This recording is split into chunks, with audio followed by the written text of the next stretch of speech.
Hello and welcome back, Eddie Radosevich. George Stoy here from the SoonerScoop.com studios. Welcome back to the SoonerScoop.com YouTube channel. Josh McCuistion in Houston HQ. A busy recruiting report for you here on a Monday of OU Missouri week. We'll get into plenty of the Game Day Rewind stuff here on the Scoop YouTube channel on today. We'll do the Game Day Rewind. You can watch both of them. You get the idea. Plenty to get into, though. Let's go all the way back to Friday night. Michael Fasusi got honored with his U.S., I always want to say Army, U.S. All-American jersey. He'll be taking part of the festivities, but a lot of news coming out of that one, obviously. Steve Sarkisian flies in on a helicopter, Bill Beatembo, as well as Brent Venables in town. I know that we had a story up on SoonerScoop.com, just kind of updating everything. I'm sure that there is a lot of people that are, certainly paying attention to Oklahoma and, really, truly the final month, I guess, before a number of these guys sign. So let's start there, Josh. Welcome in. Michael Fasusi, what was your read on everything coming out of Friday night in Oklahoma and everybody still pursuing the five-star offensive tackle from Louisville? Well, the good news was I think I'm the only guy that does recruiting either from a coaching or a media standpoint that wasn't at that game on Friday. That was unbelievable. Like it was crazy how many people were there.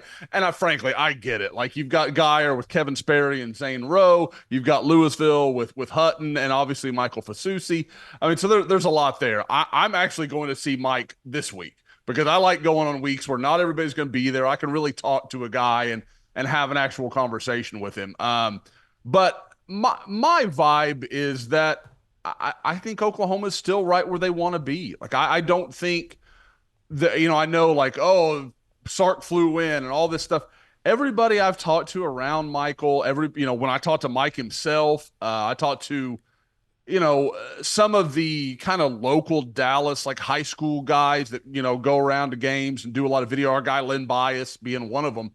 I don't I don't hear a lot of consternation. There's not a lot of worry. It's very much, he is very on board with Bill Beatembo. He's very on board with the Soul Mission. Now, pertaining to some of the conversations we've had, Bill Beatembo would be a problem. Like that would be an issue that could turn this thing on its head. But if Bill returns and Oklahoma doesn't go through some drastic change here, I don't see a lot changing with Michael Fasusi right now. Josh, is Texas, though, the team that you have to watch if you're Oklahoma? Is there anybody else maybe try? I know A&M has been mentioned, and they always are mentioned in these type of races, but is Texas, though, that one team that you have to watch out for? I don't think there's any question. I mean, because when you look at the decision he made, it very much felt like it was OU in Texas. Yeah. I think A&M was always in there, and at times, they were second, third. I don't think A&M ever was the choice. Like, I don't think if there was any point where you said, okay, if he decided today it was going to be A&M. I think it was always back and forth between Oklahoma for Mike. And so I think that's probably how this looks right now. If any team could do this, I think it's Texas. But we've watched. I mean, that was Texas's big shot as far as what they can do before in-home visits start, which, guys, that's in December. And he's going to sign his, again, we've talked about it before. It's going to be a different signing period. He won't sign a letter of intent in December and then, hey, Texas is shut off. Until he enrolls in Norman in January, which he is a midterm guy for those that don't know, until that happens, Texas can just keep recruiting the kid. Now, OU has advantages because when he signs that, that grant of right or the grant of not grant of rights, financial aid agreement, I guess the easiest way to say it. When he signs that and then he starts signing some NIL deals with Oklahoma, then he moves into a different area where Oklahoma can contact him in different ways. They don't have to be beholden to a lot of the recruiting rules that Texas would still be party to. So I think that is where it still can be an advantage for Oklahoma, but it's not going to shut the door until January. And this is going to keep happening. And I think that's what Michael, I know some people got kind of worried, like with some of the things he said, where he didn't just say, get out of here, Texas, blah, blah, blah. He knows the deal. He knows this isn't going to be over for a while. He's being realistic about that. But again, I think Oklahoma, if they can stay the course and they can find a way to kind of salvage what's left of this year, I think they're going to be okay. It might be something of in terms of a grant of rights, if you will, by signing that financial aid agreement here coming up in December. Louisville did win the game, 27-17, beat Denton Guyer. Rough night for Kevin Sperry, the Oklahoma quarterback commit, 9 for 20, 178 yards. Did have a 68-yard touchdown throw. You went out and saw 2026 offensive tackle offer from Midlothian, Noah Best on Thursday or Friday night, excuse me. We'll get to some of the stuff on Friday as well that I went to at Norman North and Owasso. But let's start with Noah Best at Midlothian, a guy that really kind of burst onto our radars here over the course of this past summer when he came up and visited Norman during the Brent Venables football camp. But what'd you make of him? You can watch the interview that Josh did on the SoonerScoop.com YouTube editorial channel. But what'd you make of 2026 offensive tackle Noah Best? Well, guys, as I was kind of checking around last week, I wanted to see, because it wasn't a week where I had a clear-cut game. And I just said, okay, this is what I'm going to do. And I know, I mentioned already Guyer and Louisville. I'm going to see Louisville next week. I saw Guyer a month ago. So, there wasn't that urgency. I wanted to go see somebody I really hadn't seen before. So I kind of get to looking at it, and I talked to some people, and Noah Best is clearly a priority guy for Oklahoma. This is a guy they're very high. And I said, well, okay, I want to go watch him a little bit closer. Because, guys, you remember that day at camp, there were a lot of guys there. Yeah. We saw a lot of reps, and it was kind of – you were still learning everybody and all those sort of things. So, there's things that I know I missed from Noah Best. Wanted to go watch him. Watching him in this game, I couldn't like the guy more. He plays at right tackle. He's almost certainly a center or a guard, probably a guard, if I'm guessing, in the college game. But he is nasty. He talked about it in the interview. I'm talking about what his favorite blocks are, and he was talking about this play, and I don't know if we'll have it in this reel or not, but he just, literally, guys, takes the nose tackle and knocks him about 2 gaps over, just basically off of his feet. Should be coming up. Yeah, he just destroys this poor kid.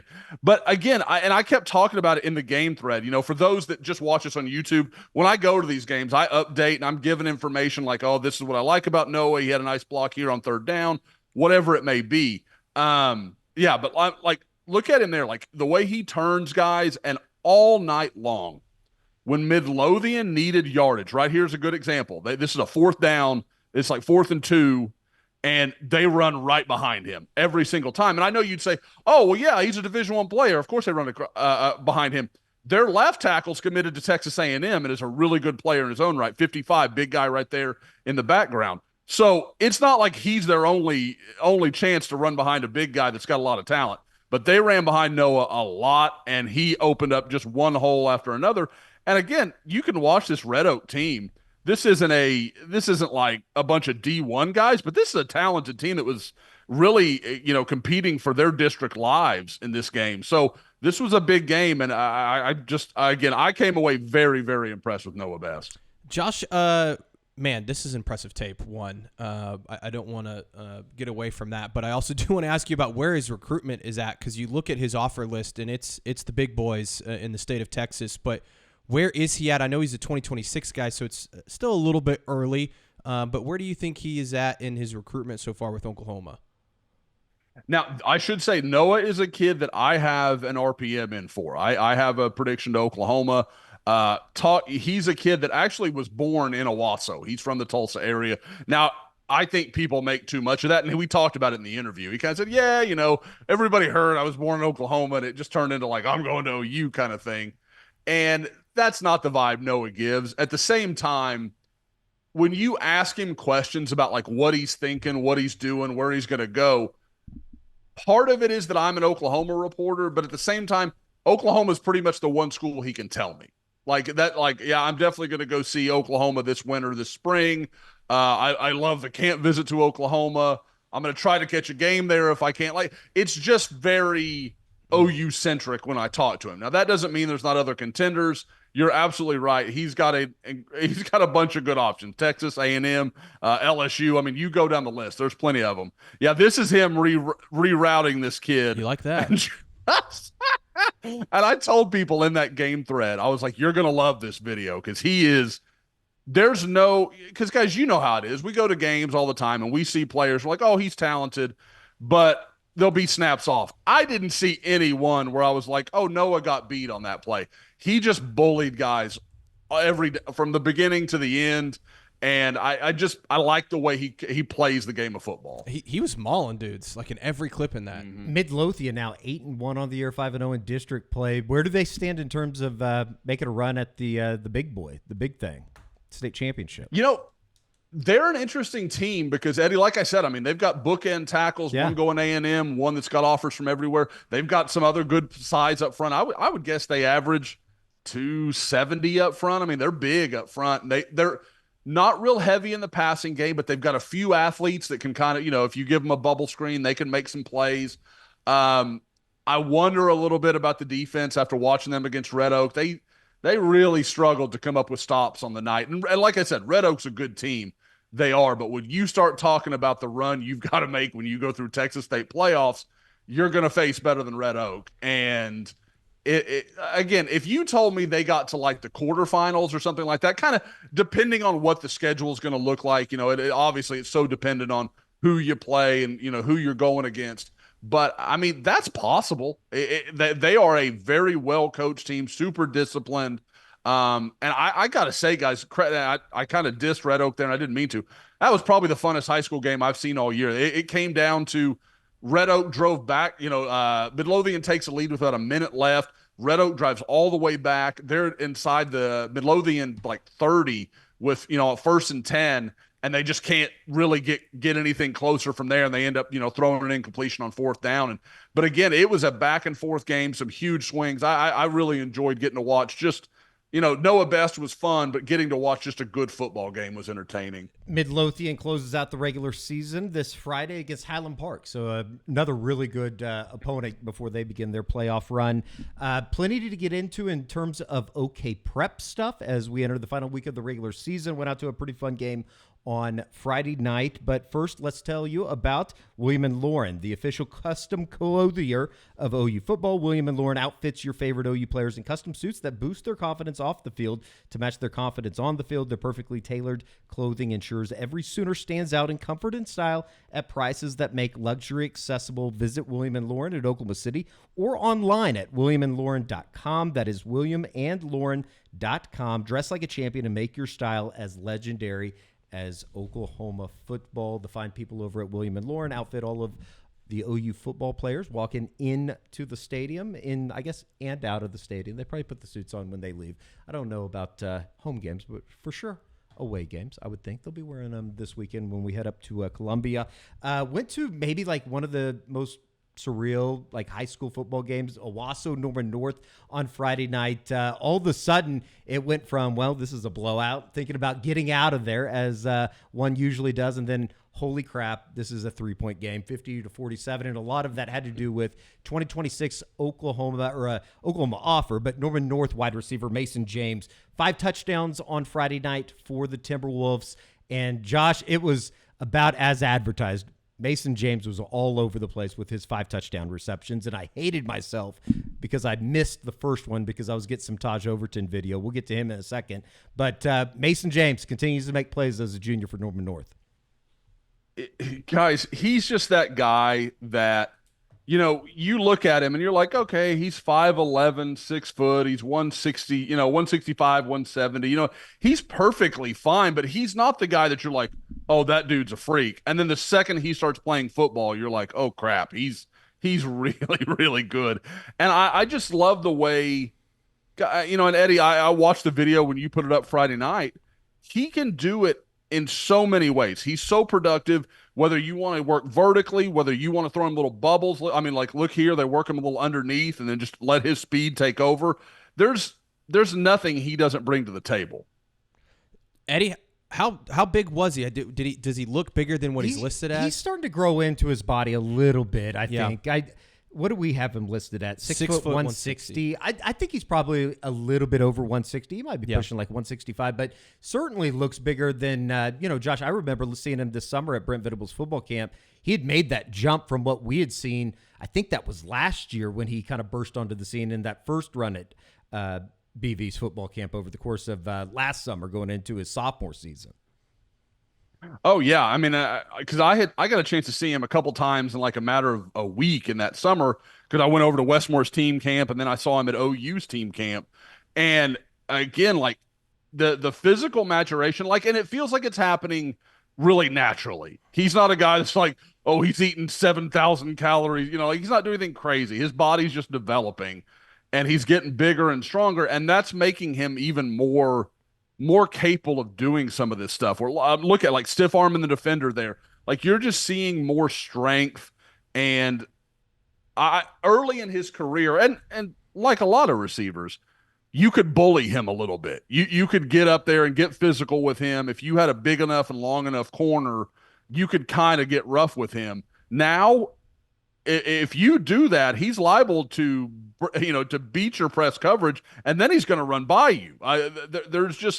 It's too dangerous to play that game with him anymore. His touchdown right there against number 21, that's Bryson Brown, the 2027 Oklahoma offer. We'll get to him there in a second, but really, really good night for Mason James. He was one of the reasons why Norman North, who, I get 2-6 on the year going into that game, now 2-7, but certainly from what I saw on Friday night, it was like, how the hell did this team struggle so much? But they certainly had some things come together for them.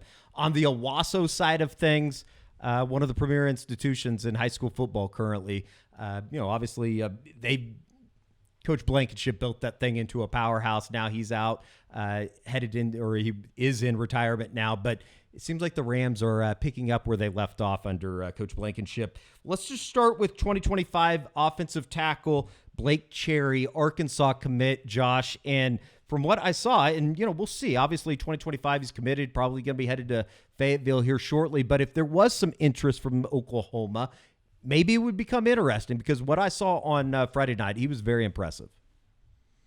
Yeah, this is a guy, I mean, and like we're going to cover a couple of guys, from the Owasso roster, but Blake is a guy that I remember watching as a sophomore. And Eddie, we were at that state semifinal game, watching him up in Tulsa a couple of years ago when they shocked everybody. And who was it? Beat Union. Who did they beat that night? Union, they beat that really 7 good overtimes. It was like 6 or 7 overtimes.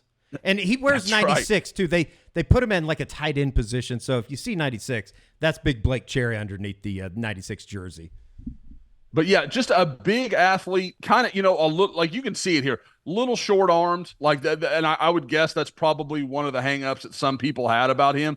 But I think as he gets older and gets more physical, look at that big guy move. Like guys don't move like that at, 280, 290 pounds in high school. Like he is a big and long athletic guy that I think has a lot of room to grow and become a much better player. And again, like I said, I like that he isn't, because sometimes you see these guys that, you can tell maybe were like tight ends at one point in their high school career. Because Blake, you can see it. He's kind of long, kind of lean still. He's not trying to put on 40 pounds in one off season. Like he's just letting his body grow into itself. You look at his lower half, as that starts to fill out, he'll become a better run blocker. I like a lot about Blake Cherry. You think would he be knocked inside, or is he a tackle in college? I think he's probably a tackle, and I think a lot of it's what I'm talking about there. His base, I don't know if I ever see him having like Fabetching legs. Sure. Like I don't know that that's in the cards for him. Now his teammate Riker Half, I think he is a guard. And he kind of plays with that style. Blake is, I think, athletic enough to play as a tackle. Now I think we know OU doesn't really care about the left-right designation, but for a lot of offensive line coaches who do differentiate between a left tackle and a right tackle and kind of what their physical characteristics are, I think he's a right tackle. He's not, like I said, he's not overly long. He's not real. He's not like the premier athlete. He's not Michael Fasusi or even Ryan Foje. He is a guy that I think can become a great run blocker over time, and I think could be that right tackle guy. I'm trying to think of a good comp. Maybe something like a Wanye Morris kind of guy, like if you thought about it in those kind of terms. Josh, I guess this is like, is he like a backup plan? Like, is that like a realistic thing to think about? Like if, let's say, Michael Fasusi decommits or whatever, flips to Texas, is he somebody that you would put on your list of, okay, Oklahoma might go this direction? I think at this point, now there was a time where I thought, okay, maybe, if they didn't get Michael Fasusi back in August, maybe that's where they pivot. Yep. I think it's gone so long now. You're going to have trouble doing that. He's going to read that for what it is. And guys, Sam Pittman has. If there's an offensive line coach in the country who can match credentials with Bill Bedenbaugh, it's probably Sam Pittman. Now he's the head coach. I understand, but there's plenty of reason to think he's going to be well coached at Arkansas. What is in play is if things go wrong for Sam Pittman in Arkansas, and I don't know where that's at right now. It definitely seems like the hot seat's cooled down a little bit. They've got some good wins this year, obviously beating Tennessee in Fayetteville. But if that were to open, then hey, maybe he's more willing to look around. I know you can say, hey, we knew you weren't going to leave Arkansas, but man, under these new 105-man rules, we can take a few more guys. We'd really like this to be a 5, 6, 7-man, offensive line class, and maybe they can sell him in that angle, because I know at one point Blake was very interested in Oklahoma. It just never really came together. Let's go to his 2026 teammates. Let's start with defensive tackle who does hold an Oklahoma offer, Tahj Overton, 6'3", 275. And I think when you flip on the tape, you can see why there's a lot of schools that are pursuing Tahj Overton out of Owasso. Guys, I don't know about for you. In a lot of ways, he reminds me of those old Jinx defensive tackles. We used to see the Marquise Overtons, the Tony Gillespies, like those kind of guys. Not a huge, big, long athlete. I think 6'3" is probably being a little generous, Eddie. I'd be interested to see what you thought when you saw him. He's not like 6 foot, but I would say he's more like 6'2", something like that. But he plays with a really good pad level. He's really strong. He's a good athlete. What I like when you watch him is watching his lower body. He's very athletic. And I would say that's probably the primary difference in those guys I'm talking about from Jinx, who were pure just run stoppers. Like they were going to clog up lanes. They were going to eat up blocks. I think Tahj Overton has the ability to be a useful pass rusher on the inside. I don't know that he's going to be a dominant one, but I think he can be a good one. And I like how they developed him. And I love being at a place like Owasso, like we're talking about, with Riker Half committed to Oklahoma State, Blake Cherry committed to Oklahoma. They've got some good young committed to Arkansas. They've got some good young offensive linemen for him to just beat his head against over and over and over in practice, and I think it's made him a much better player. Josh, as we start to shift towards looking at this 2026 class as 2025 gets wrapped up, right now, and we'll get into Cash Jacobson here in a second from Jinx, the defensive lineman in 2025. Right now, they only got one guy at defensive tackle in this 2025 class. Where would Tahj be in the 2026 class in terms of priority and how many guys they might want to take on that defensive line? Well, you've got, like you said, with Cash, you've got to think they're at least aiming for a second one, and they always were. I mean, I don't think anyone believed they were going to just go home with Trent Wilson on the defensive tackle and call it good.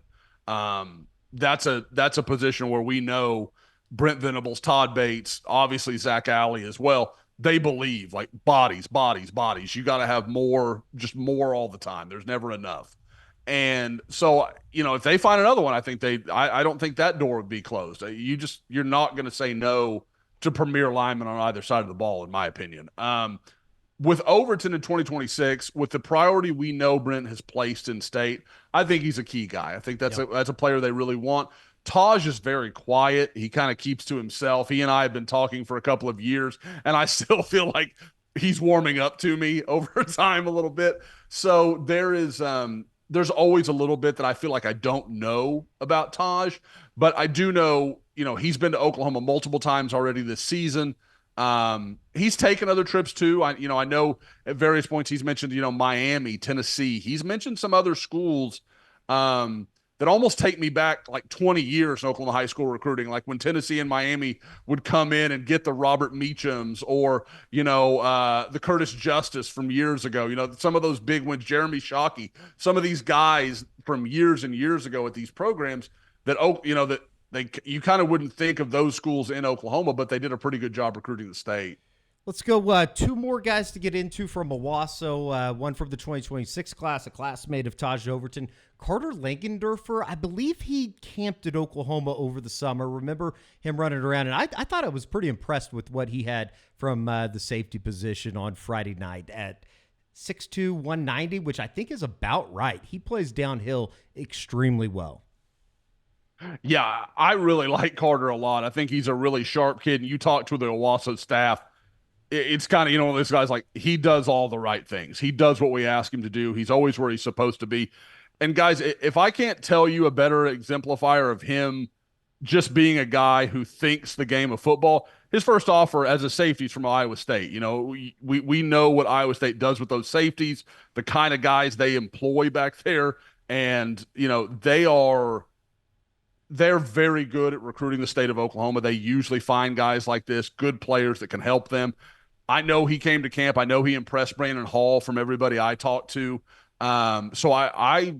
This is a guy that I know a lot of OU fans maybe don't know the name yet, but keep an eye on it. Like, it wouldn't shock me if he shows up at a couple junior days and maybe they, really hits the right notes, because he feels like a guy that fits what OU wants their players to be about. That's a heck of a last name to put on the back of a jersey.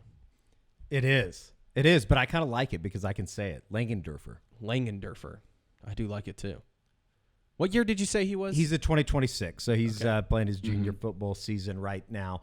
When you play for the number one team in the state of Oklahoma and have a chance to go win a state championship this year, I think the attention will only continue to increase. Same could be said for 2027 cornerback who does hold an OU offer, Bryson Brown, and I would say that he certainly looks every bit the part for Owasso. Yeah, this is a guy that I remember, because his name popped up even really before he got to Owasso. You were hearing people say like, "Oh, this kid's got it." And he's one of those guys that's been working with trainers and all this stuff since he was young. Like he's very intentional about what he wants to be, what he expects from himself. And again, I think I don't know that he is a guy that fits every scheme. I don't like you watch him here on that little just change of direction there. I think he's actually a really good fit for Oklahoma because, like, you can look at him, big, well put together guy, very physical when he does, like when he comes in contact. He's not a guy that I think is a huge turn and run guy. I don't know that that's really his game. But if you look at Oklahoma and what they do with some of the zone under stuff and the way they want to play against the run with their corners and use those guys in those situations, I could see Bryson Brown being a really good fit for Oklahoma in that way. How big is he, Eddie? We got him listed at 5'10", 167 on 3. I bet he's a little bit taller than that. Yeah, he looks taller. 167 might be a little bit light as well, but certainly one of those guys that just from an aesthetic standpoint, it's like, yeah, he looks the part. It didn't take me very long to find Bryson Brown on the football field on Friday night. The offer list, maybe not as big as you would imagine for a sophomore, but Oklahoma, Texas A&M, Penn State, South Carolina, that does something for everybody, I'm sure. Yeah, the way South Carolina's playing defense right now, I trust their evaluations. No doubt about it. Really good night for Elijah Thomas as well. I know that he was highlighted, or you highlighted him, Josh, on Sunday evening in the Future Sooners. 5 receptions, 154 yards, 2 tackles, 2 pass breakups, had an interception that he returned for 42 yards in a loss to Idabel, 38-23. But Shakota certainly continues to have a good season, as well as him just specifically. Elijah Thomas having a fantastic senior season. Marcus James also had another really good weekend. We talked about him last week, Josh. 29-0 over Carl Albert. I went to the game last year, and that was kind of the I don't know, it was like the game of the year in OK Preps. But 9 tackles, 5 for a solo, had a tackle for a loss in the 29-0 victory over Guthrie, as Carl Albert continues to make waves in 5A. I think they're the team to beat. There's no doubt about that. Coach Dunn has them playing well at the right time, as they have all season. Last but not least, Cash Jacobson from Jinx came to Norman over the course of the weekend. That resulted in him picking up an offer from Todd Bates and Brent Venables and company. What is to be made of this, Josh? 2025 graduate, obviously, he's starting to pick up some attention, notoriety, things like that from what he's put out this senior season for the Jinx Trojans and Adam Gaylor. Yeah, this was a guy that just a couple of weeks ago was still committed to South Dakota State. Since then, he's watched offers roll in from, USC, Oklahoma State, obviously now Oklahoma, but also, San Diego State. Tulsa's offered him. And I know people will be like, Tulsa's just now offering him. Tulsa just kind of does that in the city of Tulsa. I don't know why. Boise State, Army, Navy. I mean, you go through the list. He has got offers from, I don't know if it's all the schools aside from maybe Oklahoma, Oklahoma State, and USC that would get everybody's attention. I love this play. If we can, the one he just ran, watch him. He's right here in the middle, big 97. Watch him change direction. He's almost even with this quarterback, and just tracks all the way across the field, and makes. It's a hell of a play.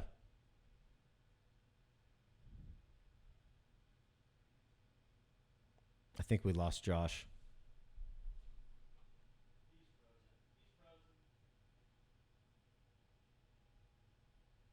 World to him as a kid. And again, this is a kid that has a lot of connection to Oklahoma. There's a lot to kind of believe in there, in my opinion. Josh, I guess, what's the feeling with him right now? Like you mentioned, he's got a lot of different late offers here. I know he's actually somebody that my dad knows his family pretty well. And I think that they were talking this weekend. He's up to 280. So I know he's listed on On3 as 6'4", 250. I believe he's up to 280 pounds. So clearly a bigger guy. I mean, does this make a lot of sense for Oklahoma, Josh, adding a guy like this kind of late in the class? I know we mentioned it earlier. Kamori Moore decommits. Floyd Bucard decommits or flips his commitment. Is this a guy that you're like, okay, somebody in state makes a lot of sense? It does, and I love Kerry replaying that video there, that pulling guard that he's just destroying. But again, the thing is, and I know a lot of people will say, why isn't he more well known? This is a guy that missed most of his junior year with an injury. Missed most of his sophomore year with an injury, and then I thought last year was still kind of getting back to his best. I don't know that you really saw him kind of take off in the way a lot of people thought, but you watch the senior tape, and this guy's making plays in a lot of different ways. He's doing it all over the field, and we know guys playing at Jinx, he's playing Union, he's playing Bixby, he's playing all the big boys. Like it's not free money he's taking here. He's playing good teams. But as far as the offer, I like it, guys. They needed to find somebody. And this is a guy, like I said, there's some reason to believe that you've got something here. And the other thing I like about Cash, and it's kind of obscure and it may never matter, but with the way he is physically put together, because Cash is a big framed guy. I remember seeing him at a camp when he was a sophomore, and that's probably where we have the 6'5", 250 listed from. But he's big. Like he's not like a, kind of lean shouldered. He's a big dude. So if defensive tackle doesn't work out, I bet you money they could talk Bill Bedenbow into giving him a look and get, maybe the Lane Johnson treatment and see if you can get him to play some offensive tackle or something like that. So I think there's some versatility with him. It's not just a deal where, if it doesn't work out at defensive tackle, he can't help you. But I do. I think Oklahoma is in very good shape in this recruitment. It's the reason I put in the RPM I did. But at the same time, I think he's a better player than some may expect just because of him, picking up offers late. I liked him having him on the edge there, stunting him inside. That was a good thing there. I will note one thing. He does have an OU connection. His uncle is Chase Williams, who played quarterback at Oklahoma in 1999, also played quarterback at Hall in Tulsa. So there you go. There's some OU connecting the dots. Will there. Certainly be interesting, especially with our friends out on the West Coast getting involved with his recruitment as well. Yeah, USC I know is very interested, and I do think he's maybe going to take a trip there. We'll see. I know USC's off this weekend. They play Nebraska at home in a couple weeks. Not to get off on another huge tangent, Josh, but in terms of guys with getting late offers in this 2025 class, is it going to be interesting? Like, usually you're used to a couple guys, kind of diamonds in the rough, if you will, that put together great senior seasons, and then all of a sudden they get recruited. Is that going to change any here over the course of the way that you don't have a letter of intents anymore, just the way that the transfer portal works, and we know how active guys are or teams are, schools are during that time period? Will it be interesting to see how that affects people like a Cash Jacobson that, kind of really rise their stock or rise their resume over the course of their senior season? Oh, I don't think there's any question. You're going to see some movement. You're going to see guys that even may sign the financial aid packets and then a week later sign the same thing with another school. Not even so much that, it's because I'm going to flip. It's because, like I was talking about earlier with Michael Fasusi, it gives me the opportunity to have different conversations and really get involved with this program to the same level I am the one I'm committed to. So I think this is gonna be between a coaching search, all that we think is going to change in recruiting, and obviously the never-ending presence of the portal in the offseason. This is going to be December may be the Wild West. It is going to be it'll be very interesting to see kind of where the chips fall and what Oklahoma does. And guys, on top of all of this is this backdrop of, now you have 20 more scholarships available. How do you plan to use that? How do you want to deploy that? What are you going to sign? Are you going to get heavy in the portal? Are you going to take some flyers on some guys that you think are a little more developmental? Are you going to go the JUCO ranks? Like there's a lot of different ways. And I know, talking to various staffs, there's a lot of different ideas on the best way to do this. But I think more than anything, it's going to be situational, and the staffs who can figure out how to do it on the fly, like really, okay, this year we need this year, next year we've got to focus on this. I think those are the staffs that are going to really succeed, the ones who can adapt most quickly to kind of how the landscape changes. Very good. All right, that's going to do it for this week's recruiting report. Make sure you can everything that goes down here over the next month, and then obviously through December, we'll be tracking on Soonerscoop.com as well as right here on the Soonerscoop.com YouTube channel. Headed into the playoffs for a number of teams in the high school ranks as we get into the final month of the college football regular season. So for Josh and George, I'm Eddie. We'll see you right back here on the Soonerscoop.com YouTube channel next time.